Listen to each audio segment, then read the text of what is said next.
नहमदुहु व नुसल्ली अला रसूलिहिल करीम अम्मा बाद अऊज़ु बिल्लाहि मिनश शैतानिर रजीम बिस्मिल्लाहिर रहमानिर रहीम रदियल्लाहु अन्हुम व रदू अन्हु ஸதகல்லாஹுல் அஸீம்.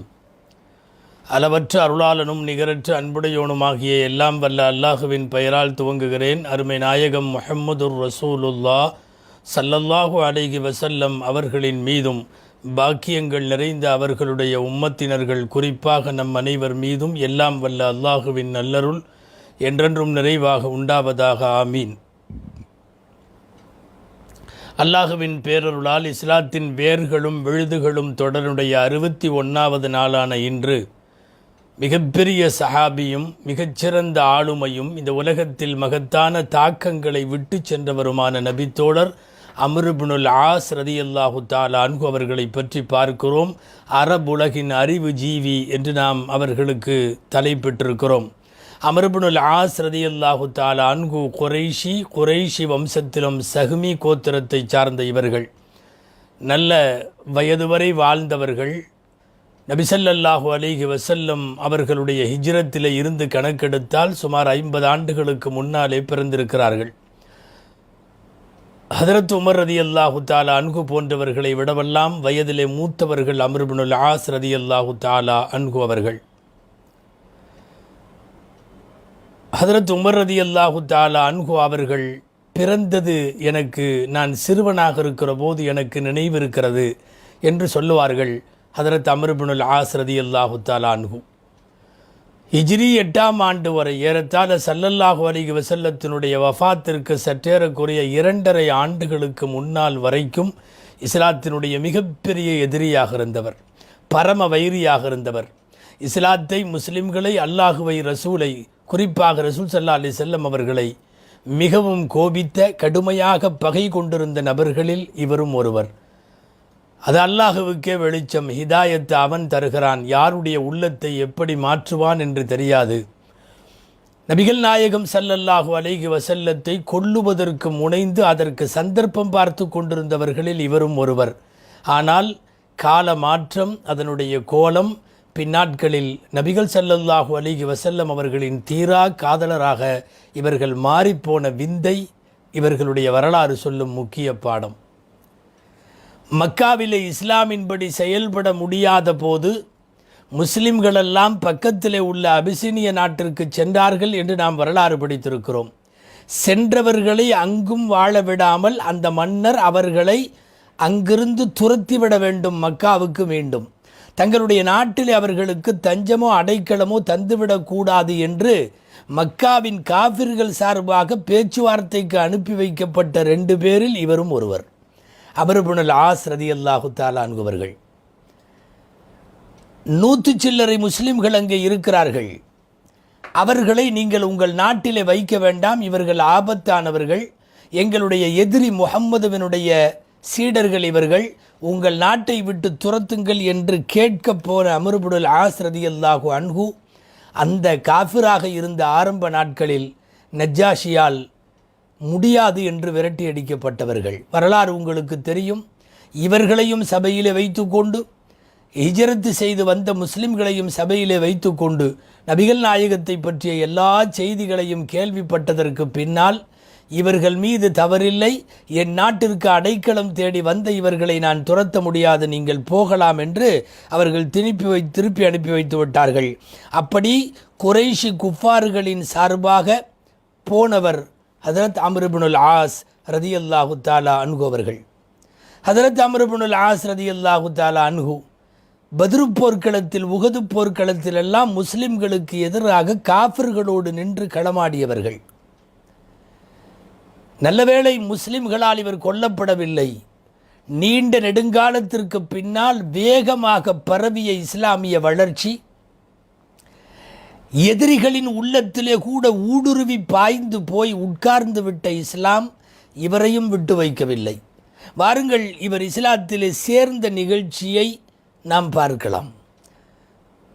பல்வேறு ஹதீஸ் நூல்களிலும் வரலாற்று நூல்களிலும் மிக தெளிவாக ஒரே மாதிரியாக பதிவு செய்யப்பட்ட நிகழ்ச்சி அது. அவர்களே சொல்லும் விதத்தில் நாம் பார்க்கலாம். அம்ர் இப்னுல் ஆஸ் ரலியல்லாஹு அன்ஹு சொல்லுகிறார்கள், நாங்கள் அகழ் போர் என்கிற ஹந்தக்கு போரை முடித்து கொண்டு நான் மக்காவுக்கு வந்தேன்.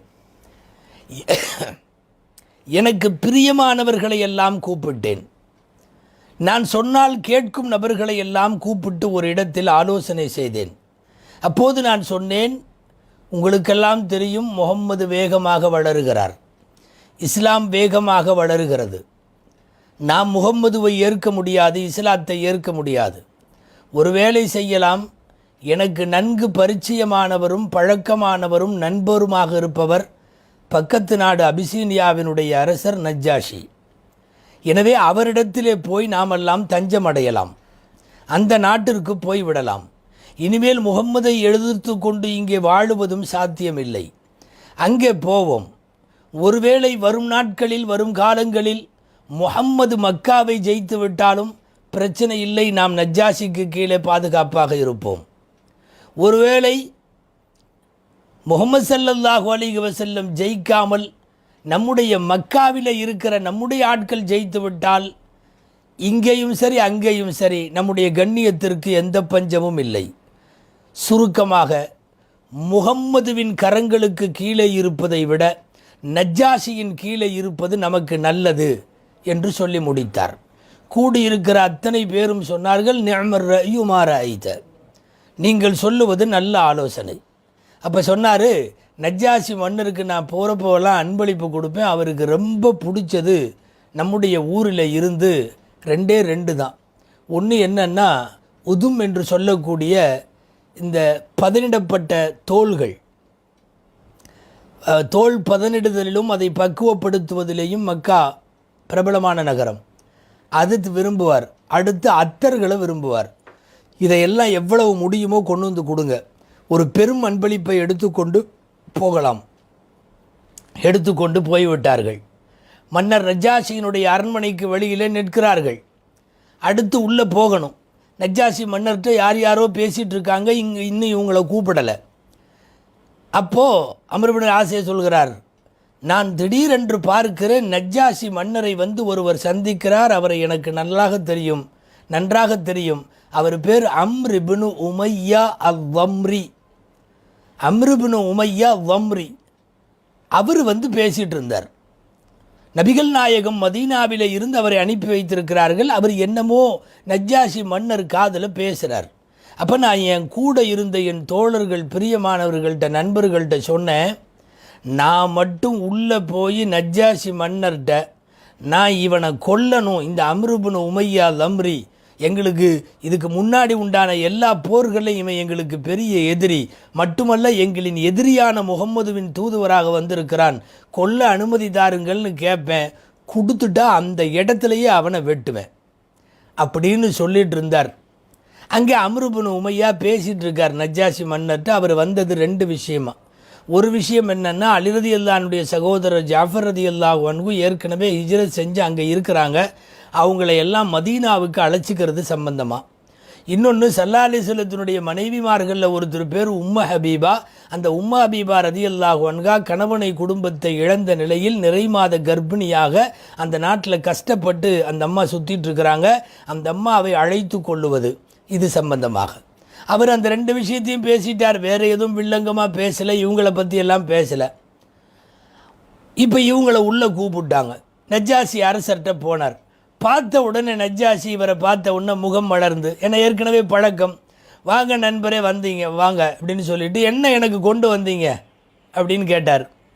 அவர் விரும்பியதை, அந்த பதனிடப்பட்ட தோல் பொருட்கள், அதே மாதிரி அத்தர் வகைகள் எல்லாத்தையும் கொடுத்தார். முன் வச்சுட்டு அவர் ரொம்ப மகிழ்ச்சியாக இருப்பார், நாம் என்ன சொன்னாலும் கேட்டுக்குவாருன்னு நினச்சிக்கிட்டு நஜ்ஜாஷி மன்னர்கிட்ட சொன்னார், இப்போ உங்கள்கிட்ட ஒரு ஆள் பேசிட்டு போனார்ல, அம்ர் இப்னு உமையா லம்ரி, அந்த ஆள் எங்களுக்கு ஆகாத ஆள், எங்களுடைய எதிரியான முகம்மதுட்டிருந்து உங்கள்கிட்ட தூதுவராக வந்திருக்கார்.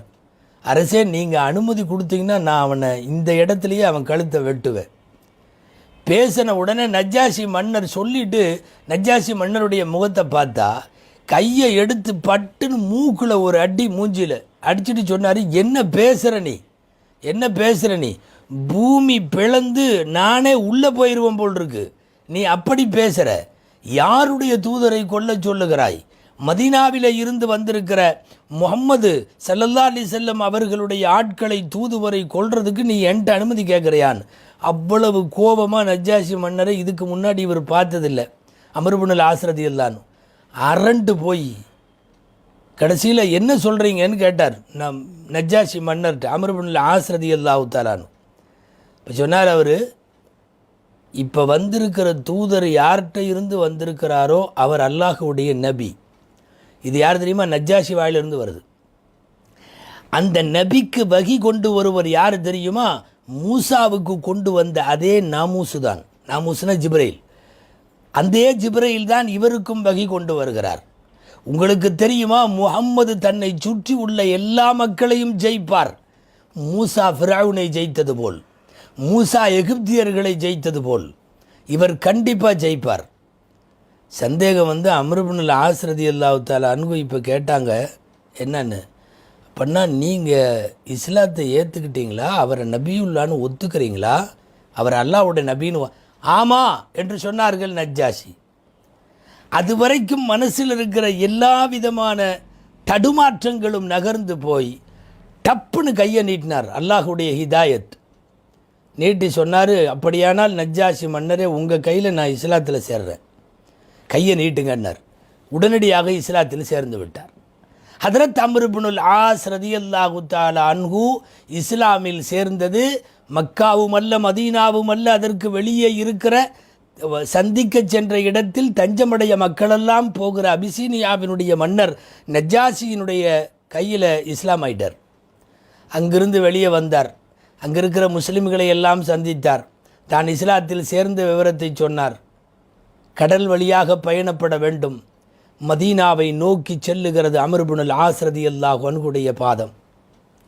கடல் வழி பிரயாணம். எதேச்சையாக பிரயாணத்தில் இடையில் 2 பேரை சந்திக்கிறாங்க. ஒன்று ஹாலித் இப்னு வலீத் ரலியல்லாஹு அன்ஹு, இன்னொன்று கஅபத்துல்லாவின் சாவியை இன்னைக்கு வரைக்கும் கையில் வச்சிருக்கிறதா நம்ம இதுக்கு முன்னாடி சொன்னோமல்ல, உஸ்மான் இப்னு தல்ஹா அவர். இந்த 2 பேருமே இவர் மாதிரியே இதுவரையும் முஸ்லீம் ஆகலை. இப்போது தான் இஸ்லாத்தை புரிந்து கொண்டு வேறு ஒரு கோணத்தில் அவர்கள் போய்கொண்டிருக்கிறார்கள் மதீனாவை நோக்கி. இவரும் சேர்ந்து விட்டார்.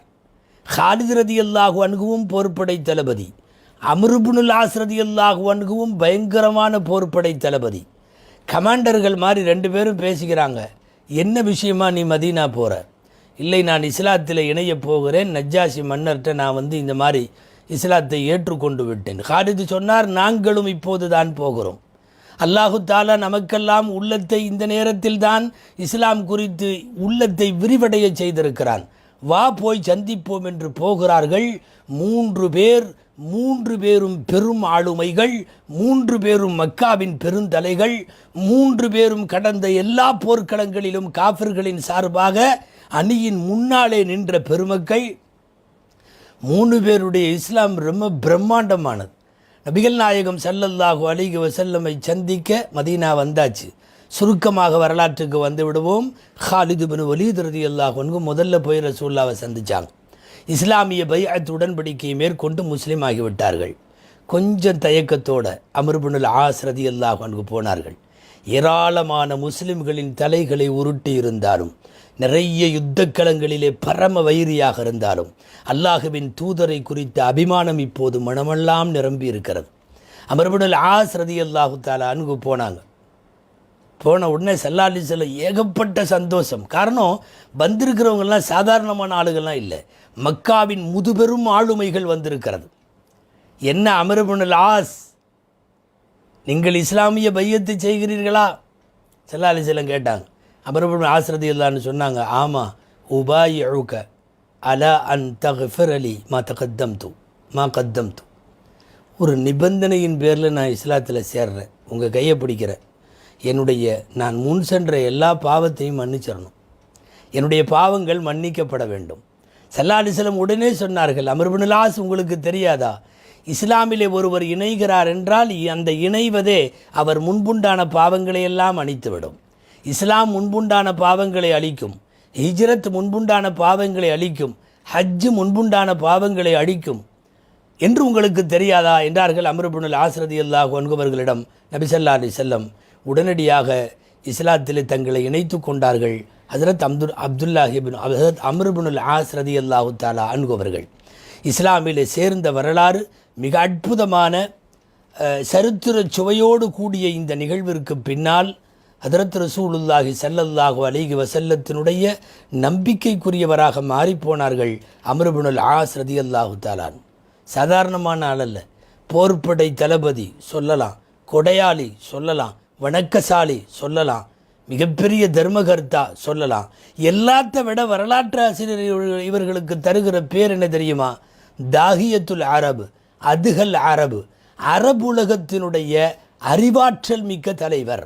அதனால தான் நாம் இன்றைக்கி தலைப்பு அரபுலகின் அறிவுஜீவின்னு வச்சுருக்கோம். அப்படிப்பட்ட தாஹியத்துல் அரப் என்று சொல்லக்கூடிய பட்டப்பெயர் பெற்றவர்கள். இவர்களுடைய அறிவாற்றல் அரபு நாட்டில் ரொம்ப ஃபேமஸாக இருந்தது. இவர்களுடைய அறிவாற்றல் அவ்வளவு ஃபேமஸ். வரலாற்று செய்திகளை தத்ரூபமாய் தருகிற சரித்திர வல்லுனர் என்றே சொல்லலாம். வரலாற்று ஆசிரியர் அல்லாமா தஹபி ரஹ்மத்துல்லாஹி அலைஹி அவர்கள் தங்களுடைய சீர ஆலாமின் நுபலாவிலே பதிவு செய்கிறார்கள் இந்த வார்த்தையை. என்ன? இவர் அரபுலகின் அறிவு ஜீவி. மிக பிரபலமான தஃப்சீரை இப்னு கதீரை தந்த அல்லாமா இப்னு கதீர் ரஹ்மத்துல்லாஹி அலைஹியும் சொல்லுகிறார்கள், இவருடைய அறிவாற்றல் அவ்வளவு ஃபேமஸானது எந்த அளவுக்கு என்றால் பழமொழிகளிலே அதை பயன்படுத்துவார்களாம். யாராவது ரொம்ப அறிவாற்றலாக பேசினால் என்ன விட்டா அம்ர் இப்னுல் ஆஸ் அளவுக்கு போயிருவியாட்டிருக்கு அப்படின்னு சொல்லுவாங்களாம். அறிவாற்றலோடு பேசக்கூடிய யாருக்கும் விரல் நீட்டி பழமொழியில் சொல்லப்படுகிற அளவுக்கு இவர்கள் மிகவும் பிரபலமானவர்கள். இப்படிப்பட்ட இவர்களுடைய அறிவாற்றல் சில போர்க்களங்களில் வெளிப்படும். அநேகமாய் முடிந்தவரை அதை சொல்ல முயற்சிக்கிறேன். ஹஜ்ரத் அம்ர் இப்னுல் ஆஸ் ரலியல்லாஹு தஆலா அன்ஹு ஒன்றன் பின் ஒன்றாய், ஏன் ஏக காலத்திலும் கூட 4 மனைவிகளை வைத்திருந்தவர்கள். மிக பிரபலமான சஹாபி அப்துல்லாஹ் இப்னு அம்ர் இப்னுல் ஆஸ் இவர்களுடைய மகன். நாம் இதற்கு முன்பே அவரின் சிறப்புகள் குறித்து இந்த தொடரிலே பேசி முடித்து விட்டோம். இப்போதுதான் அவர்களுடைய தந்தையை பற்றிய அம்ர் இப்னுல் ஆஸ் ரலியல்லாஹு அன்ஹுவை பற்றி பேசுகிறோம். நீண்ட காலம் போர்ப்படை தளபதியாக இருந்து போர்களை, அதன் குழுக்களை, இராணுவத்தை வழிநடத்திய அனுபவம் இருப்பதால் இஸ்லாத்தில் சேர்ந்த சில நாட்களிலேயே நபி ஸல்லல்லாஹு அலைஹி வஸல்லம் இவரை ஒரு படைக்கு தளபதியாக நியமித்து விட்டார்கள். தாத்து சலாசில் என்ற அந்த போருக்கு பெயர். அந்த போருக்கு திடீர்னு அறிவிப்பு. நபி ஸல்லல்லாஹு அலைஹி வஸல்லம் சொன்னாங்க, இந்த போருக்கு அம்ர் இப்னுல் ஆஸ் தளபதியாக இருப்பார். புதுசாக இஸ்லாத்தில் சேர்றவருக்கு ஏதாவது சொல்லிக் கொடுக்கணும், தளபதி இப்படி இருக்கு அப்படி இருக்கு. இவருக்கு எதுவுமே சொல்ல வேண்டாம். காரணம், போர் மைதானங்களும் அதன் நிலவரங்களும் ஏன் அதன் தந்திரங்களும் இவர்களுக்கு அத்துப்படி. எந்த அளவுக்கு தெரியுமா? அந்த படையில் அபூபக்கர் ரலியல்லாஹு உமர் ரலியல்லாஹுலாம் இருக்கிறாங்க. ஆனால் படைக்கு தளபதி யார் தெரியுமா? அம்ர் இப்னுல் ஆஸ் ரலியல்லாஹு தஆலா அன்ஹு அவர்கள். அபூபக்கர் ரலியல்லாஹு அன்ஹு உமர் ரலியல்லாஹு அன்ஹு போன்றவர்கள் இருக்கிற படைக்கு ஃபஸ்ட்டு ஒரு 300 பேர் கொண்ட படையாக போனார்கள். பிறகு நபி ஸல்லல்லாஹு அலைஹி வஸல்லம் 200 பேர்த்தை அனுப்புனாங்க. 500 பேர், அத்தனை பேரும் சஹாபாக்கள். எனவே சஹாபாக்களுக்கு தலைமை தாங்கி வழிநடத்திய பெருமைக்குரியவர் அம்ர் இப்னுல் ஆஸ் ரலியல்லாஹு தஆலா அன்ஹு அவர்கள். அந்த தாத்து சலாசில் என்கிற இந்த போருக்கு இவர்கள் தலைமையேற்று போனார்கள் என்கிற போது அங்கே ஒரு சுவையான நிகழ்வு நினைவுக்கு வருகிறது. அந்த போரில் நடந்தது. பொதுவாக அறிவாற்றல் பெற்றவர், போர் தந்திரம் நிறைந்தவர். நடுஜாமத்தில் போயிட்டுருக்குறாங்க. ஒரு இடத்துல தங்கி, கடுமையான குளிர்காலம், அரபகத்தின் குளிர் உங்களுக்கு தெரியும். அப்போ தீ மூட்டி குளிர் காய்ந்து கொண்டிருந்தார்கள் சஹாபாக்கள். இவர் படை தளபதி, இவர் சொன்னால் எல்லாரும் கேட்கணும். சொன்னாங்க, எல்லாரும் ஆஃப் பண்ணுங்கன்ட்டாங்க, எல்லாம் தீயை அணைச்சிருங்கன்னு. பல பேருக்கு உடனே அணைச்சிட்டாங்க. கடுமையான குளிர், இந்த நேரம் தீபத்தை வைக்க வேணாங்கிறாரு. அந்த சூட்டிலே நம்மை ஒரு புத்துணர்ச்சி ஆக்கி கொள்ளுவதற்குள்ள நேரத்தில் வேணாம்கிறாருன்னு சில பேர்த்துக்கெல்லாம் லேசான ஒரு வருத்தம் கூட இருந்தது. ஆனால் பண்ணிட்டார், ஆர்டர் போட்டார், எல்லாரும் விளக்க அணைச்சிடணும். ஏன்னா எதிரிகள் ரொம்ப அதிகம், பல்லாயிரம். இவர்கள் வெறும் 300, அப்புறம் ஒரு 200 பேர் வந்தாங்க, 500 பேர் தான். ஆயிரங்களுக்கு கணக்கில் இருக்கக்கூடிய எதிரிகள் எங்கே, 500 பேர் இருக்கிற இவங்க எங்கே?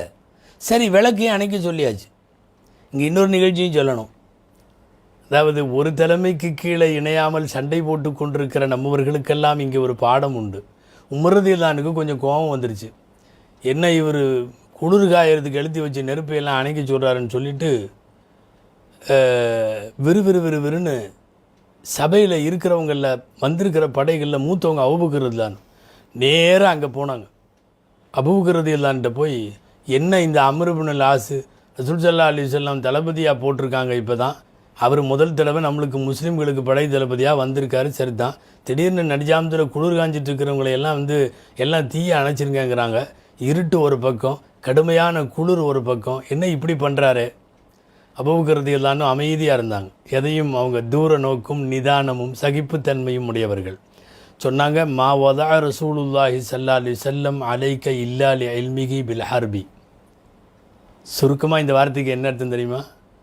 அவருக்கும் போர் சம்பந்தமாக ஏதேனும் அறிவிருக்கிறது என்பதற்குத்தான் நாயகம் அவரை நியமித்திருக்கிறார்கள் தளபதியாக.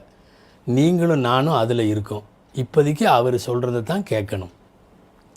என்ன அற்புதமான அழகாக அபூபக்கர் ரலியல்லாஹு அவங்களும் கொஞ்சம் வேகமாக இருப்பாங்க, நம்ம சொல்லுவோம், அபூபக்கர் ரலியல்லாஹு கூட்டிகிட்டு போய் என்னன்னு கேட்டுருவோன்னு நினச்சாங்க. அற்புதமான பதில் வருகிறது. லம் யஸ்தஅமல்ஹு ரசூலுல்லாஹி அலைக்க இல்லா லி இல்மிஹி பில் ஹர்பி. ஒன்றை விடவும் அவரிடம் ஏதோ ஒரு போர் தந்திரம் இருக்க போய்த்தான் நாயகம் அவரை நியமித்திருக்கிறார்கள். எனவே இதுதான் முடிவு. ஒன்றுமே சொல்லலை. அதுக்கப்புறம் பேசாமல் இருந்துட்டாங்க. போர் முடிஞ்சு திரும்பி வந்தவுடனே ரசூல்லாட்ட சொல்லி கொடுத்துட்டாங்க சில சஹாபாக்கள், இவரை தளபதியாக போட்டிருந்தீங்க, கூட்டிகிட்டு போனாங்க, ஜெயிச்சிட்டாங்க, அது வேறு. ஆனால் இந்த மாதிரி நடுஜாமத்தில் தீப்பந்தத்தையெல்லாம் அணைக்க சொல்லிட்டாரு, குளிர் காயறதுக்குள்ள விளக்கையெல்லாம் அணைக்க சொல்லிட்டார். ஸல்லல்லாஹு அலைஹி வஸல்லம் கூப்பிட்டு கேட்டாங்க, ஏன் அம்ர் இப்னுல் ஆஸ் நீங்கள் அப்படி சொன்னீங்களான்னு கேட்டாங்க. ரசூல் ஸல்லல்லாஹு அலைஹி வஸல்லம் கேட்ட உடனே அவங்க சொன்னாங்க, ஆமாம் நான் சொன்னேன். அதாவது தீப்பந்தத்தை வச்சு தூரத்தில் இருக்கிற எதிரிகள் நாம் எத்தனை பேருன்னு கணிக்க முடியும். அந்த வெளிச்சத்தில் எத்தனை தீப்பந்தம் இருக்கிறதோ அதை வைத்து கொண்டு கணிக்க முடியும். தீப்பந்தங்கள் ஏந்தி இருக்கிறார்களே, எவ்வளோ தூரத்தில் ஆரம்பித்து எவ்வளோ தூரத்தில் அந்த தீப்பந்தம் முடியுது அப்படிங்கிறத வச்சு கணிக்க முடியும். எதிரிகள் நம்ம எத்தனை பேர்னு கணிச்சிட்டா அப்போவே நாம் தோற்று போன மாதிரி. எனவே எதிரிகளுக்கு எண்ணிக்கை தெரியக்கூடாது அந்த இரவில் என்பதற்காக நான் தான் அப்படி செய்தேன் என்று சொன்னபோது ஸல்லல்லாஹு அலைஹி வஸல்லம் அவர் அறிவாற்றலை வியந்து பாராட்டினார்கள் என்று இருக்கிறது. நபி ஸல்லல்லாஹு அலைஹி வஸல்லம் இந்த புத்தி கூர்மையை நினைத்து பாராட்டினார்கள் என்று வருகிறது. இப்படி நபி ஸல்லல்லாஹு அலைஹி வஸல்லம் அவர்கள் அவரை தளபதியாக நியமித்தார்கள். அம்ர் இப்னுல் ஆஸ் ரலியல்லாஹு தஆலா அன்ஹு அவர்களை ஒமானிலே போய் அங்கே அதிகாரியாக நியமித்தார்கள் ஸல்லல்லாஹு அலைஹி வஸல்லம். அபூபக்கர் ரலியல்லாஹு உமர் ரலியல்லாஹு போன்றவர்களின் காலங்களில் பலஸ்தீனுக்கு அதிகாரியாய் ஆளுநராய் அவர்கள் நியமித்திருந்தார்கள். வரிசையாக எக்கச்சக்கமான மிகப்பெரிய பொறுப்புகளும் வாய்ப்புகளும் அவர்களுக்கு அந்த நேரத்தில் கிடைத்தது. பலஸ்தீனுக்கு அனுப்பி வைத்து நபி ஸல்லல்லாஹு அலைஹி வஸல்லம் அபூபக்கர் ரலியல்லாஹு தஆலா அன்ஹு 7000 பேர் போர் வீரர்கள், முஜாஹிதுகள், புனித போராளிகள் 7000 பேருக்கு தலைமை ஏற்கிற வாய்ப்பை, தலைமை ஏற்கிற பாக்கியத்தை அம்ர் இப்னுல் ஆஸுக்கு வழங்கினார்கள் அபூபக்கர் ரலியல்லாஹு தஆலா அன்ஹு. 7000 பேர் சஹாபிகளுக்கு ஒருத்தர் தலைவராக இருக்காருன்னா அவருடைய அந்தஸ்தை என்னன்னு சொல்ல. இவரை போன்றே போர்ப்படை தளபதியாகவும் அல்லாஹுவின் போர்வால் என்று பட்டப்பெயர் பெற்ற ஹாலித் பின் வலீத் ரலியல்லாஹு அன்ஹு சேர்ந்து எர்முக் களத்தை ஒரு கலக்கு கலக்கினார்கள் என்று தான் சொல்ல வேண்டும். போர்க்களத்திலே நிறைய களமாடி இருக்கிறார்கள் அம்ர் இப்னுல் ஆஸ் ரலியல்லாஹு அன்ஹு. எந்த அளவிற்கென்றால் பின்னாட்களில் இந்த உம்மத்திற்கு பேரருட்கொடையாய் உமர் ரலியல்லாஹு அன்ஹுடைய ஆட்சியில் பைத்துல் முகத்தஸை மீட்டெடுத்த பெருமை அம்ர் இப்னுல் ஆஸ் ரலியல்லாஹு அன்ஹு அவர்களை சாரும். அம்ர் இப்னுல் ஆஸ் ரலியல்லாஹு பைத்துல் முகத்தஸ் உமர் ரலியல்லாஹு அன்ஹு கையில் கிறிஸ்தவர்களால் ஒப்படைக்கப்படுகிற அந்த சாவியை வாங்குவதற்கு பின்னணியில் சிந்தப்பட்ட இரத்தங்களும் இழைக்கப்பட்ட எதிர்கொள்ளப்பட்ட தியாகங்கள் அத்தனைக்கும் ஒரே தலைமை அம்ர் இப்னுல் ஆஸ் ரலியல்லாஹு தஆலா. எல்லாத்தையும் மீட்டாச்சு. பாரசீகர்களோடு, ரோமானியர்களோடு எர்மூக்கில் போர், பலஸ்தீனில் போர், ஈராக்கில் போர் எல்லாம் முடிஞ்சு கடைசியாக விடலையே அநேகமாக ஹிஜ்ரி 20 மிஸ்ருக்கு வந்து விட்டார்கள். மூசா அலைஹிஸ்ஸலாமினுடைய மண் அது. நீண்ட நெடுங்காலமாக இப்ராஹிம் அலைஹிஸ்ஸலாம் காலத்திலிருந்து முஸ்லிம்களோடு தொடர்புடைய மண். மிஸ்ரை குறி வைத்து உள்ளே புகுந்தார்கள். அல்லாஹு அக்பர். பல்வேறு கட்டங்களுக்கு பின்னாலே மிஸ்ரு தேசம் இஸ்லாமிய ஆளுகையில் வருகிறதென்றால் காரணம் ஹஜ்ரத் அம்ர் இப்னுல் ஆஸ் ரலியல்லாஹு தஆலா. உமர் ரலியல்லாஹு அன்ஹு அவரையே அங்கே கவர்னராக போட்டாங்க.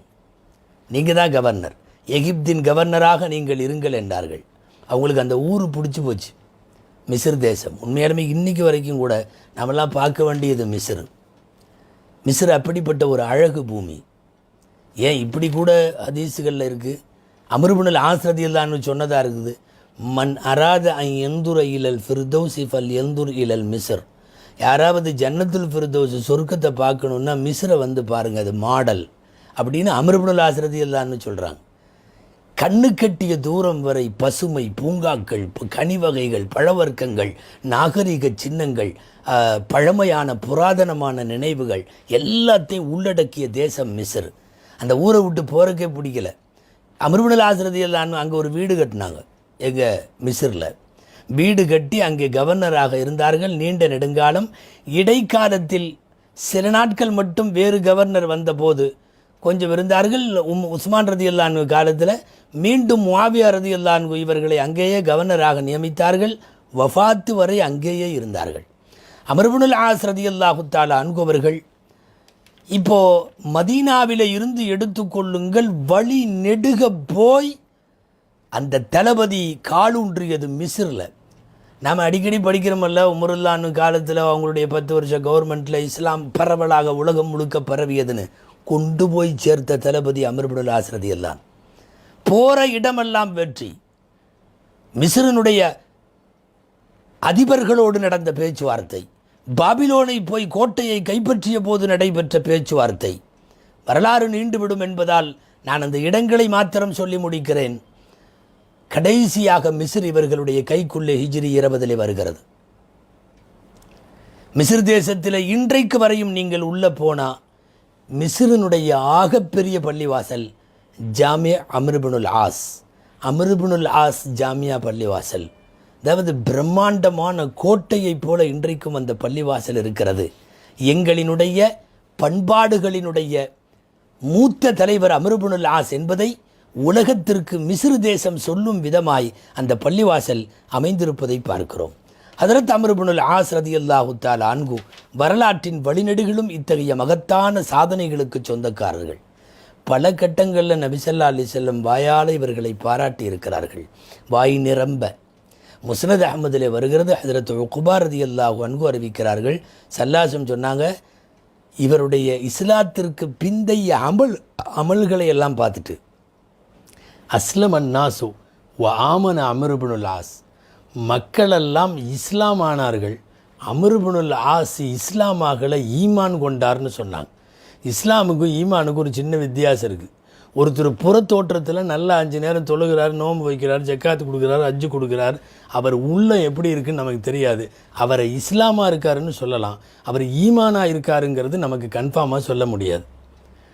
ஆனால் உள்ளத்திலேயும் அல்லாஹ் ரசூல் உறுதியாக யாருக்கு இருக்குதோ அவங்கள முஸ்லீம்னு சொல்லலாம், மூமின்னு சொல்லலாம். ஸல்லல்லாஹு சொல்கிறாங்க, மக்களெல்லாம் முஸ்லீம்களாக நிறைய பேர் இருக்கிறார்கள், ஆனால் அம்ர் இப்னுல் ஆஸ் முஸ்லீமாக மட்டுமல்ல மூமினாகவும் இருக்கிறார். அதே முஸ்னத் அஹ்மதுல் அபூ ஹுரைரா ரலியல்லாஹு தஆலா அன்ஹு இவர்களை பற்றி பேசுகிறார்கள். இப்னா அல் ஆசி முஃமினானி, ஆசு பெற்றெடுத்த 2 மக்கள், ஒன்று ஹிஷாம், இன்னொன்று அம்ரு தான் அம்ர் இப்னுல் ஆஸ். இவங்க 2 பேரும் உண்மை முஃமின்கள் என்று நபி ஸல்லல்லாஹு அலைஹி வஸல்லம் சாட்சி பகிர்ந்திருக்கிறார்கள். இஸ்லாத்தில எல்லாம் சேர்ந்ததுக்கப்புறம் ரசூலுல்லாஹ் இவங்க மேலே ரொம்ப பிரியமாயிட்டாங்க. ஏன்னா ஒரு மிகப்பெரிய தலைமை வந்து சத்தமில்லாமல் இஸ்லாத்திலே அணிவகுத்திருக்கிறது அல்லவா.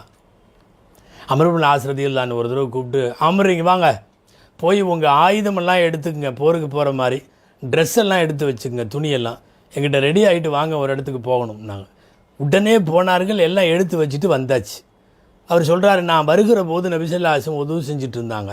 உது செய்யவே நான் வந்து நின்ற உடனே என்னை கீழேருந்து மேலே வரையும் ஒரு பார்வை பார்த்தாங்க. பார்த்துட்டு சொன்னாங்க, அம்ர் இப்னுல் ஆஸ், உன்னை ஒரு இடத்துக்கு அனுப்பி வைக்க போகிறேன், அநேகமாக அது போர் மூலம் அபாயம் உள்ள பகுதி.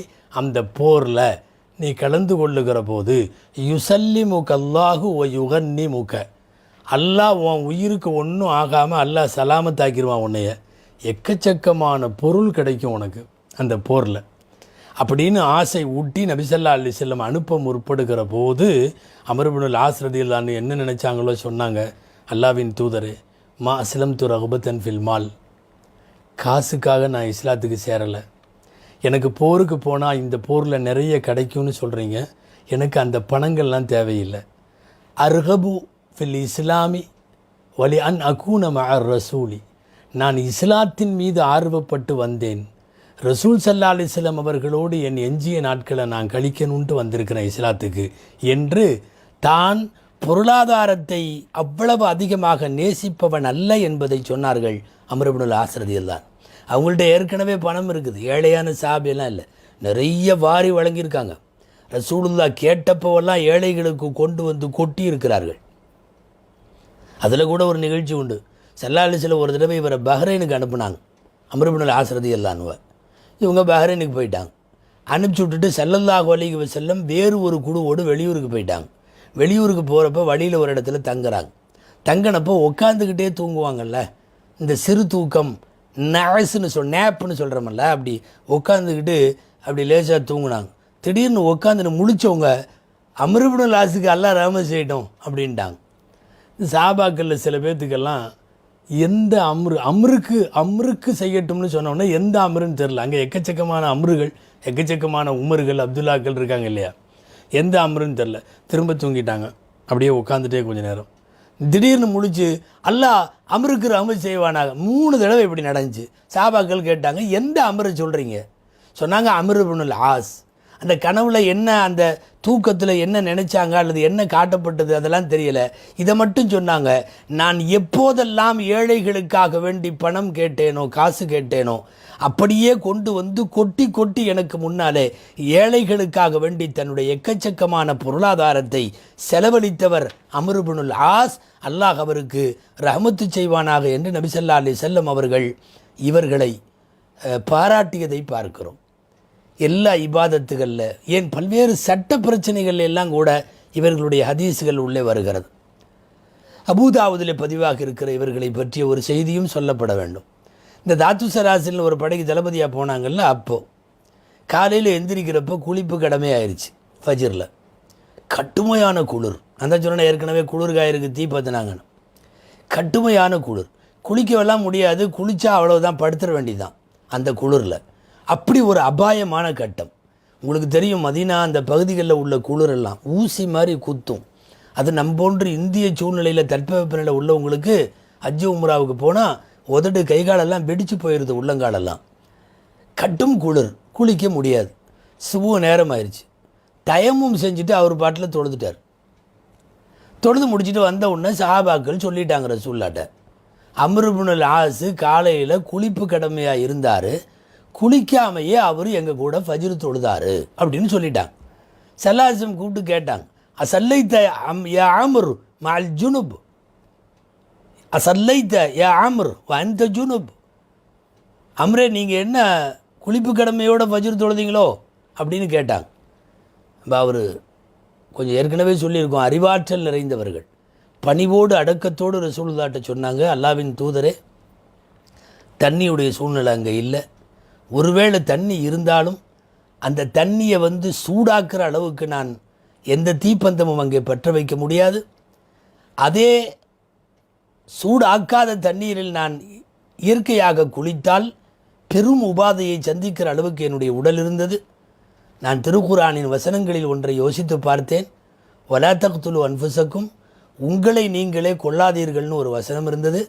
நான் அதை பார்த்துட்டு ஒரு முடிவுக்கு எப்படி ஒதுவுக்கு தண்ணி இல்லைன்னா தயமம் செய்கிறோமோ, ஒதுவு முடியலைன்னா அந்த மாதிரி இப்போ குளிப்பு முடியலைன்னு தயமம் செஞ்சு தொழுதேன் என்று சொன்னபோது ஸல்லல்லாஹு அலைஹி வஸல்லம் ஆட்சேபனை எதுவும் தெரிவிக்கவில்லை. அவர் சொன்ன விதம், தோரணை, அவருடைய புத்தி கூர்மை, இதை பார்த்துவிட்டு நாயகம் ஸல்லல்லாஹு அலைஹி வஸல்லம் சிரித்தார்கள் என்று ஹதீஸில் வருகிறது. அபூதாவுதில் இந்த ஹதீஸ் சஹீஹாக பதிவாயிருக்கு. அப்போ இந்த ஹதீஸை வைத்துக்கொண்டு சில சட்ட மேதைகள் இப்படி ஒருவருக்கு நேருகிற போது அவர் தயமம் செய்வது கூடும் என்கிற கருத்துக்களையும் பதிவு செய்திருப்பது இவர்களுடைய வரலாற்றின் வழியே. ரொம்ப அதிகமாக நோன்பு வைப்பாங்க, அப்போது சஹரில் அதிகமாக சாப்பிட மாட்டாங்க. நபி ஸல்லல்லாஹு அலைஹி வஸல்லமுடைய சொல் அவர்களுக்கு சொல்லப்பட்டது. அப்போ ரசூல் ஸல்லல்லாஹு அலைஹி வஸல்லமே அவங்களுக்கு சொல்லியிருக்காங்க, என்னன்னு, நமக்கும் யூத கிறிஸ்தவர்களின் நோன்புக்கும் இடையிலே உள்ள வித்தியாசமே சகர் சாப்பிடுவது தான் என்கிற அந்த பிரபலமான நபிமொழி இவர்கள் வழியாக, இவர் விஷயமாகத்தான் நமக்கு கிடைக்கிறது. சகர் சாப்பிடுவது என்பது ஒரு சுன்னா. யூதர்கள் நசராக்கள் எல்லாம் நள்ளிரவை எழுந்து அவர்கள் சகர் செய்ய மாட்டார்கள். இந்த கருத்துக்களை எல்லாம் உள்ளடக்கிய இவர்களின் வாழ்க்கை பயணம் ரசூலிடமிருந்து நமக்கு நிறைய செய்திகளை சொல்லி இருக்கிறது. அல்லாஹ் அக்பர். ஆட்சி கொடுத்தாங்கன்னா கவர்னராக இருந்த மிஸ்ரில் அப்படி ஒரு ஆட்சி, மிஸ்ரு தேசம் முன்னெப்போதும் அப்படி ஒரு ஆட்சியை பார்த்துருக்காது. அப்படி ஒரு அற்புதமான ஆட்சி. அவர் தான் சொன்னார், ஜன்னத்துல் ஃபிர்தௌஸை பார்க்கணுன்னா மிஸ்ரை பாருங்கள். அப்படி ஜன்னத்துல் ஃபிர்தௌஸை போல் அதை ஆக்கி இருக்கிறார். எகிப்து வரலாற்றிலே தன் வசந்தத்தை தக்க வைத்திருந்த காலம் அம்ர் இப்னுல் ஆஸ் ரலியல்லாஹுடைய காலம். இல்லாமல் ஜலாலுத்தீன் சுயூத்தி ரஹ்மத்துல்லாஹி அலைஹி இவங்க மிஸ்ரில் ஆண்ட பல்வேறு ஆட்சி குறிப்புகளை பற்றியெல்லாம் ஒரு இடத்துல எழுதுகிறாங்க. ஹுஸ்னுல் முஹாதரான்னு ஒரு கிதாபு. அந்த கிதாபில் இது சம்பந்தப்பட்ட செய்திகள் நிறைய. அதில் அவங்க எழுதுகிற ஒரு செய்தி என்ன தெரியுமா? எந்த அளவுக்கு மிஸ்ரு தேசம் தன்னிறைவாக இருந்ததுன்னா, பொருள் எக்கச்சக்கமாக எக்ஸ்ட்ரா இருந்தது. நம்மளை மாதிரி பற்றாக்குறை பட்ஜெட் இல்லை, துண்டு பட்ஜெட் போடுறோம் இல்லை, அப்படி இல்லை. அங்கே எல்லாம் போக கொட்டி கிடந்தது. ஒரு தடவை மதீனாவில் பஞ்சம், ஹிஜாஸ் பஞ்சம். ஹிஜாஸ் அப்படின்னா அரபகத்தினுடைய தாழ்வான பகுதிகளுக்கெல்லாம் ஹிஜாஸ் என்று பெயர், உயர்வான பகுதிகளுக்கு நஜித் என்று பெயர். ஹிஜாஸ் முழுக்க பஞ்சம், பட்டினி, மக்களெல்லாம் கஷ்டப்படுறாங்க, மதீனா உட்பட. உமர் ரலியல்லாஹு அன்ஹு அப்போது இங்கே நல்ல கவர்மெண்ட் நடக்குது, நல்ல ஆட்சி நடக்குது, நம்ம நியமித்த அம்ர் இப்னுல் ஆஸ் கவர்னராக இருக்கிறாரு, உதவி கேட்டால் தப்பில்லைன்னு எழுதி அனுப்பிச்சாங்க. நாங்கள் கஷ்டப்படுகிறோம் ஹிஜாஸ் மக்கள், மக்கா மதீனா மக்கள் எல்லாம், உங்களால் உதவ முடியுமா? உடனடியாக பதில் கடிதம் வந்தவர்கிட்டயே, லப்பைக்க லப்பைக்க சும்ம லப்பைக்க, உங்கள் உத்தரவுக்கு முழுசாக நான் செவி மடுக்கிறேன், உடனடியாக அனுப்புகிறேன். என்ன தெரியுமா? பூரா உணவு பொருள், பண்ட பாத்திரம், துணி, மணி, கோதுமை மாவு, அது இது எல்லாம் ஒரு நிவாரணப் பொருட்கள் அனுப்புகிறாங்க இல்லையா, எல்லா நிவாரணப் பொருளும் சொல்லிட்டு அவர் கடிதத்தில் என்ன எழுதியிருக்காரு தெரியுமா? நான் ஒரு ஒட்டகத்தை அல்ல, ஒட்டகத்தினுடைய படையை அனுப்புகிறேன். ஒவ்வொரு ஒட்டகமும் எக்கச்சக்கமான மூட்டைகளை சுமக்கும். ஒட்டகம் பொதுவாக தெரியுங்களா, ஒரு கப்பலுடைய இதை போடலாம். அதில் ஒட்டகத்திலே அனுப்பி வைக்கிறேன். ஒட்டகம் ஒரு ஒட்டகம் அல்ல, ஒட்டகப்படை. ஒட்டகப்படைனா உமர் ரலியல்லாஹு அன்ஹுவுக்கு அம்ர் இப்னுல் ஆஸ் எழுதின கடிதத்தில் கெடுக்கிறாரு. அந்த ஒட்டகப்படையினுடைய நிவாரணப் பொருட்களை கொண்டு வருகிற பல்லாயிரம் ஒட்டகங்களிலே முதல் ஒட்டகம் உங்கள் வாசலிலே நிற்கும், அந்த படையின் கடைசி ஒட்டகம் என் வாசலிலே நிற்கும். கொஞ்சம் யோசிச்சு பாருங்கள். மிஸ்ர் டு மதீனா, மிஸ்ர் டு மதீனா. இன்னைக்கு உள்ள டேட்டு பிரகாரம் எகிப்தில் இருந்து மதீனா அப்படிங்கிறது சுமார் 950 கிலோமீட்டர், 1000 கிலோமீட்டர் வைங்க. அம்ர் இப்னுல் ஆஸ் வீட்டிலிருந்து 1000 கிலோமீட்டர், 1000 கிலோமீட்டருக்கு ஒட்டகங்கள். முதல் ஒட்டகம் உமர் ரலியல்லாஹு அன்ஹு வாசல்ல, கடைசி ஒட்டகம் அம்ர் இப்னுல் ஆஸ் ரலியல்லாஹு அன்ஹு வாசல்ல. ஒவ்வொரு ஒட்டகமும் ஒரு கப்பல் அளவுக்கு பொருட்களை சுமந்து செல்லுகிறது என்றால் மிஸ்ர் தேசம் எவ்வளவு செழிப்பாக இருந்திருக்கும், மதீனாவுக்கு எவ்வளவு சேர்ந்திருக்கும். மட்டற்ற மகிழ்ச்சியோடு உமர் ரலியல்லாஹு அன்ஹு மதீனாவின் வீடுகளுக்கெல்லாம் இந்த ஒட்டகத்தினுடைய பொருட்களிலே இருந்து பிரித்து கொடுத்தார்கள் என்று பார்க்கிறோம். அம்ர் இப்னுல் ஆஸ் ரலியல்லாஹு அன்ஹு எகிப்தை ஆண்ட காலம் ஒரு பொற்காலம். மட்டுமல்ல, அபாரமான திறமைகளை கொண்டிருந்த இவர் அற்புதமான கவிஞர், ஷாயிர். உமர் ரலியல்லாஹு அன்ஹு இவருடைய கவிதைகளை ரொம்ப விரும்புவாங்க. போர்படை தளபதி, கொடையாளி, அறிவுஜீவி, இதையெல்லாம் தாண்டி அற்புத கவிஞர். எந்த அளவுக்கு இவருடைய கவிதைகள் ஃபேமஸ் தெரியுமா? யாராவது உமர் ரலியல்லாஹு அன்ஹுக்கு முன்னாடி நின்று நல்ல கவிதை ஒருத்தர் படித்தாருன்னு வைங்களேன், உமர் ரலியல்லாஹு அன்ஹு உடனே சொல்லுவாங்களாம், அம்ர் இப்னுல் ஆஸை படித்தவனும் இவரை படித்தவனும் ஒரு அல்லாவாக தான் இருக்கணும் அப்படிம்பாங்களாம். ஏன்னா உன் கவிதையில் அம்ர் இப்னுல் ஆஸினுடைய இலக்கிய தரம் இருக்கிறது. யாராவது நல்ல கவிதை எழுதிவிட்டால் அம்ர் இப்னுல் ஆஸ் நினைவுக்கு வருகிறார்கள் என்றால் அவர்களுடைய கவித்துவம், அவர்களுடைய கவித்திறனை என்னவென்று சொல்ல. இப்படி ஏராளமான சிறப்புகளுக்கு சொந்தக்காரர்களாய் தங்கள் வாழ்க்கை முழுக்க வாழ்ந்திருக்கிறார்கள். பல்வேறு சஹாபிகளைப் போல் சில சர்ச்சைகளும் இவர் மீது உண்டு. நான் அதிலே கொஞ்சம் அழுத்தமாக சொல்ல வேண்டும். இந்த வரலாற்றினுடைய முடிவுரை இது. ஆனால் இதில் அழுத்தமாய் நீங்கள் கவனிக்க வேண்டும். பிரபலமான அலி ரலியல்லாஹு அன்ஹு முஆவியா ரலியல்லாஹு அன்ஹு சண்டையில் முஆவியா ரலியல்லாஹு அன்ஹு பக்கம் இவர்கள் இருந்தார்கள். அது அவர்களுடைய ஆய்வு, அவர்களுடைய இஜ்திஹாத், அவர்கள் தேர்ந்தெடுத்த முடிவு. நன்மையும் இருக்கலாம், தீமையும் இருக்கலாம், அல்லாஹ் பார்த்து கொள்வான். ஆக முஆவியா ரலியல்லாஹு அன்ஹுவோடு இருந்தார்கள். உஸ்மான் ரலியல்லாஹு அன்ஹு கொல்லப்பட்டதற்கு பின்னால் ஏற்பட்ட குழப்பத்தில் அலி ரலியல்லாஹு அன்ஹு ஒரு பிரிவு, முஆவியா ரலியல்லாஹு அன்ஹு ஒரு பிரிவு, முஆவியா ரலியல்லாஹு அன்ஹுவின் பிரிவில் இவர்கள் இருந்தார்கள். எந்த அளவுக்குன்னா, சிஃபீன் என்கிற யுத்த களத்தில் அவர்கள் ஹதரத் முஆவியா ரலியல்லாஹு தஆலா அன்ஹு அவர்களோடு சேர்ந்து அந்த யுத்த களத்திலே பங்கெடுத்தும் கொண்டார்கள். நிறைய நீண்ட அதை பேசுவதற்கும் தேவையில்லை, விரிவுபடுத்தவும் தேவையில்லை. அலி ரலியல்லாஹு அன்ஹு முஆவியா ரலியல்லாஹு அன்ஹுவுக்கு இடையில் நடைபெற்ற ஜமல் யுத்தம், சிஃபீன் யுத்தம், இதில் ஏற்பட்ட மனக்கசப்புகள், சஹாபாக்களினுடைய பல்வேறு சச்சரவுகள் எல்லாத்துக்கும் பின்னாடி இவர்கள் இருவருக்கும் இடையிலே அமைதியை ஏற்படுத்த இருவர் கொண்ட குழு அமைக்கப்பட்டதல்லவா. இருவர் குழுவில் அலி ரலியல்லாஹு அன்ஹுவின் சார்பாக அமைதி குழுவில் இடம்பெற்றவர் அபூ மூஸா அஷ்அரி ரலியல்லாஹு அன்ஹு, முஆவியா ரலியல்லாஹு அன்ஹு சார்பாக குழுவில் இடம்பெற்றவர்கள் ஹதரத் நாம் இப்போது பேசிக் கொண்டிருக்கிற அம்ர் இப்னுல் ஆஸ் ரலியல்லாஹு தஆலா. உங்களுக்கு தான் தெரியுமே, அலி ரலியல்லாஹு அன்ஹுவுக்கு ஒருத்தர் லேசாக எதிர் இருந்தாலோ எதிர் கருத்து சொன்னாலோ முடிஞ்சது, அவ்வளவுதான், வச்சு செஞ்சிருவாங்க ஷியாக்கள். எக்கச்சக்கமாக இவர்களை பற்றி எழுதியிருக்கிறான், தடித்த வார்த்தைகள். நான் முதல்ல ஒவ்வொன்றாக சொல்ல வேண்டும். ஷியாக்களுடைய கிதாபுகள் அல்லாஹ் தான் பாதுகாக்கணும். அந்த எழுத்தாளர்களுக்கு அல்லாஹ் என்ன தண்டனை வச்சிருக்கான்னு தெரியல, அவ்வளவு மோசமாக சஹாபிகளை எழுதியிருக்கிறான். ஜந்தகா, முனாஃபிக் என்கிற வார்த்தை இவர்களுக்கு பயன்படுத்தியிருக்கிறார்கள் ஷியாக்கள் தங்கள் கிதாபுகளில். கடவுள் மறுப்பாளர் என்கிற வார்த்தை முல்ஹித் என்று பயன்படுத்தி இருக்கிறார்கள். நவுது பில்லா சொல்ல மனம் வார்த்தை வர மறுக்கிறது. இவர் முர்த்தத்தாகி இஸ்லாத்தை விட்டு வெளியேறியவர் என்று கூட பதிவு செய்திருக்கிறார்கள்.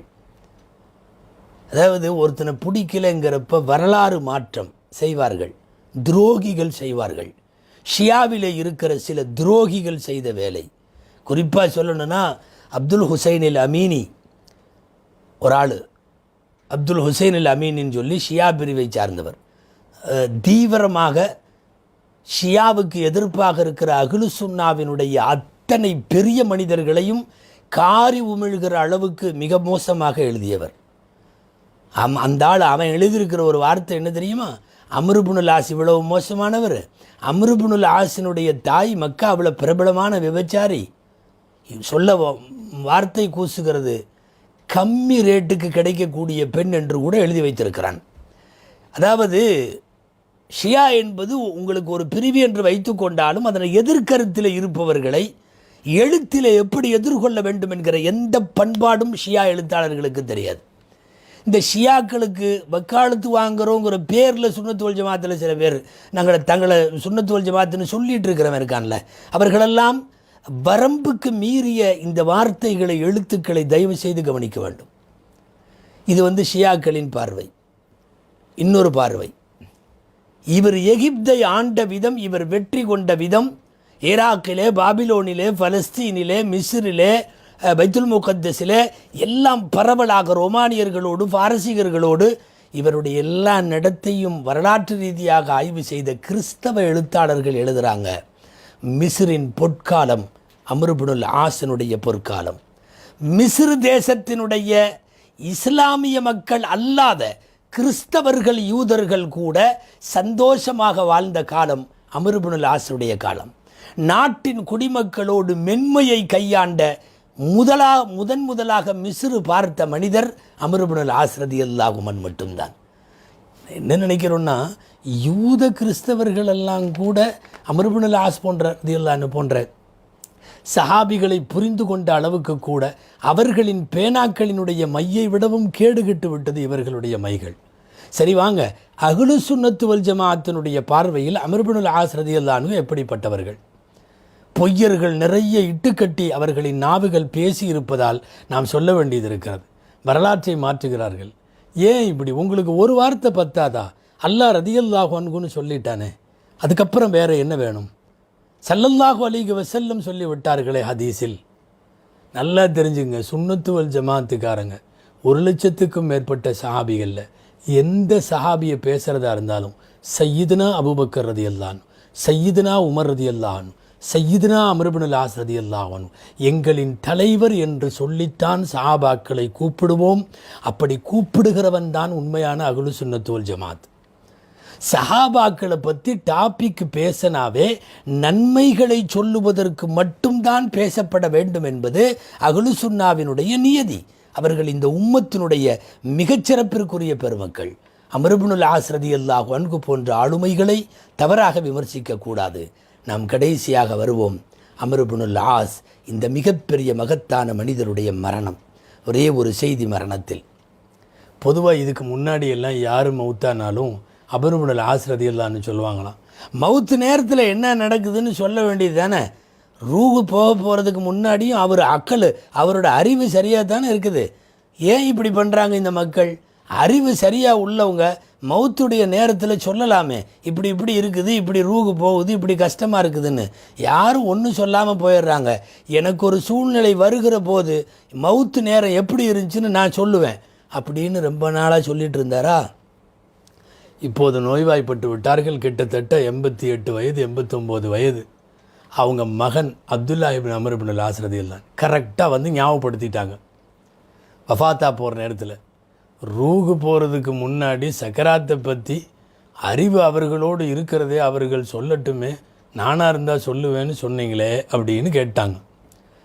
உடனடியாக அம்ர் இப்னுல் ஆஸ் ரலியல்லாஹு தஆலா அன்ஹு அவர்கள் சொன்னார்கள், நான் அப்படி சொன்னது உண்மைதான். ஆனால் அல் மௌத்து அஜல்லு மின்னை யூசஃப், மவுத்து என்பது நான் வர்ணித்து சொல்லுவதை விடவும் மோசமாக இருக்கிறது. அது அதை விட பயங்கரமானது.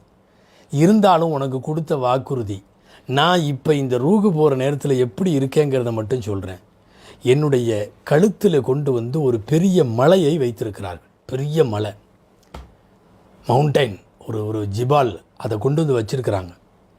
அது மட்டுமல்ல, என்னுடைய தொண்டை முழுக்க முள் குத்தி கிடக்கிறது. தொண்டை முழுக்க நான் அதை உணர்கிறேன். அது மட்டுமல்ல, ஒரு ஊசி துவாரத்தின் வழியாக என் ரூஹு வெளியே போகிறதுனால துடித்து துடித்து வெளியே போகுவதைப் போல ஒரு சூழ்நிலை. இதுக்கெல்லாம் சேர்ந்து பேர் தான் சக்கராத்து என்று சொல்லிவிட்டு அல்லாஹுவோடு பேசினார்கள். நிறைய பேச்சுக்கள் பேசினார்கள். அல்லாஹு அக்பர். மரண நேரத்திற்கு முன்னால் தங்களுடைய குடும்பத்தை எல்லாம் வைத்து கொண்டு சொன்னார்கள். அம்ர் இப்னுல் ஆஸ் ரலியல்லாஹு தஆலா அன்ஹு ஒரு காலத்தில் மனம் விட்டு பேசிய வார்த்தை. ஒரு காலத்தில் ரசூலுல்லாவை ரொம்ப பிடிக்காது, கொலை பண்ணணும்னு நான் சுற்றிட்டு இருந்தேன். நல்ல வேளை நான் அப்போ மௌத்தாக இருந்தால் கன்ஃபார்மாக நான் நரகவாசி. பின்னாடி அல்லாஹ் எனக்கு இஸ்லாமிய பாக்கியத்தை கொடுத்தான். ரசூலுல்லாட்ட மன்னிக்கணுன்ற நிபந்தனையில் தான் இஸ்லாத்தில் சேர்ந்தேன். என் பாவமெல்லாம் மன்னிக்கப்பட்டு விட்டது. அப்போவே நான் மௌத்தாக இருந்தாலும் நான் கன்ஃபார்மாக சொர்க்கவாசி. ஆனால் நபி ஸல்லல்லாஹு அலைஹி வஸல்லம் வஃபாத்துக்கு பின்னாடி நாங்கள் நிறைய போர்கள் செய்தோம், நிறைய பிரதேசங்களை ஆண்டோம், நிறைய மக்களை சந்தித்தோம், உலகத்தின் பல்வேறு நாடுகளுக்கும் பயணப்பட்டோம், பல்வேறு முடிவுகள் எடுத்தோம். அந்த முடிவுகளெல்லாம் என்ன நிலை எனக்கு தெரியலை. என்ன விஷயத்தில் அல்லாஹ் எங்கள் மீது எப்படி இருக்கிறான் என்பது தெரியவில்லை. அதனால் அல்லாஹுவுடைய ஆதரவு மட்டும்தான் இப்போ எனக்கு வேணும். நான் அல்லாஹுவை ஆதரவு வைக்கிறேன் சொல்லிட்டு மகனுகளை பார்த்து சொன்னாங்க, நான் மௌத்தாயிட்டா தயவு செய்து 2 வேளை செய்ய வேண்டாம். ஒன்று ஒப்பாரி வைக்க வேண்டாம், இன்னொன்று தீ காட்ட வேண்டாம். அதாவது என்னுடைய ஜனாசாவை எடுத்துகிட்டு போகிறப்ப தீ காட்டுறது, தீப்பந்தம் எடுக்கிறது, இதெல்லாம் தயவு செய்து விட வேண்டாம். இன்னொன்று, என்னை கஃன் தஃபன்லாம் செஞ்சு அடக்கினதுக்கப்புறம் உடனே திரும்பாதீங்க, கொஞ்ச நேரம் அங்கே நில்லுங்க. அதாவது அவர் பேசிய வார்த்தையில் எப்படி வருதுன்னா, ஒரு ஒட்டகத்தை அறுத்து இறைச்சிகள் பங்கிடும் நேரம் வரை, அதுக்கு எவ்வளோ நேரம் ஆகுமோ அந்த நேரம் வரை நீங்கள் என் கபர்களுக்கு பக்கத்தில் இருங்கள், எனக்கு சற்று ஆறுதலாக இருக்கும். நீங்கள் கொஞ்ச நேரம் கபரில் இருப்பது எனக்கு ஆறுதலாக இருக்கும் என்றெல்லாம் வசியத்துகளை செய்து முடித்த ஹதரத் அம்ர் இப்னுல் ஆஸ் ரலியல்லாஹு தஆலா அன்ஹு ஹிஜ்ரி 43 வஃபாத்துக்கு முன்னாடி கையை தூக்கிட்டாங்க. அல்லாஹும்ம இன்னக அமர்த்தனா, அல்லாஹும்ம இன்னக அமர்த்தனா ஃபதரக்னா. யாரெல்லாம் எங்களுக்கு நீ உத்தரவு நிறைய போட்ட, நாங்கள் எல்லா உத்தரவையும் விட்டுட்டோம். நஹைத்தனா ஃபஃஅல்னா, நீ நிறைய செய்ய வேணான்னு சொன்ன, அது எல்லாத்தையும் நாங்கள் செஞ்சு முடிச்சிட்டோம். நீ தடுத்ததை நாங்கள் செய்தோம், நீ உத்தரவிட்டதை நாங்கள் விட்டு விட்டோம். அல்லாஹும்ம லா இலாஹ இல்லா அன்த, யா அல்லாஹ் உன்னை தவிர இந்த உலகத்தில் வேறு எந்த இலாகும் இல்லை. அந்த லா இலாஹ இல்லல்லாஹ் கலிமாவை சொல்லிக்கொண்டே இருந்தார்கள் வார்த்தைகளில். அந்த கலிமா மாத்திரம் வந்து கொண்டே இருக்கிறது அவர்களுடைய வாயில். அந்த கலிமா வர வர அவர்களின் ரூகு பெறுகிறது. ஹிஜ்ரி 43 அவர்களின் வயது. அதிகாரப்பூர்வமாக அஹ்லு சுன்னாவினுடைய கிதாபுகளில் பதிவாக இருக்கிறபடி சற்றேறக்குறைய 90 அல்லது 89. சில பேர் 99 என்று பதிவு செய்தவர்களும் உண்டு. சரித்திராசிரியர் வாக்குதி போன்றவர்கள் மிகவும் குறைத்து அவர்கள் 70 என்று பதிவு செய்திருக்கிற வரலாற்று ஆசிரியர்களும் உண்டு. மிகப்பெரிய இன்னமும் ஏராளமான விஷயங்களை அவர்கள் சென்ற ஒவ்வொரு தேசத்திலேயும் சந்தித்த விஷயங்களை எல்லாம் சொல்லுவதற்கான சூழ்நிலை இல்லை. இப்படிப்பட்ட மிகப்பெரிய ஆளுமையான ஹதரத் அம்ர் இப்னுல் ஆஸ் ரலியல்லாஹு தஆலா அன்ஹு அவர்கள் நபி ஸல்லல்லாஹு அலைஹி வஸல்லத்தின் சஹாபாக்களில் எக்கச்சக்கமான சிறப்புகளுக்கு சொந்தக்காரர்கள். எல்லாம் வல்ல இறைவன் இந்த சமுதாயத்திற்கு ஒவ்வொரு நூற்றாண்டிலேயும் இதுபோன்ற அறிவுஜீவிகளை, இதுபோன்ற போர்ப்படை தளபதிகளை, இதுபோன்ற நல்ல வணக்க வழிபாடுகளில் ஆர்வம் பெற்றவர்களை அல்லாஹ் ஒவ்வொரு நூற்றாண்டிலேயும் தொடர்ந்து தந்து கொண்டே இருப்பானாக. இந்த சஹாபியை பொருந்தி கொண்டு இவர்களின் எல்லா குறைகளும் மன்னிக்கப்பட்டு அன்னலாரோடு அவர்கள் உயர் சுவனத்தில் வீற்றிருக்க அல்லாஹ் தௌஃபீக் செய்வானாக. ஆமீன். வாஹிர் தஅவானா அல்ஹம்துலில்லாஹி ரப்பில் ஆலமீன். அஸ்ஸலாமு அலைக்கும் வரஹ்மத்துல்லாஹி வபரகாத்துஹு.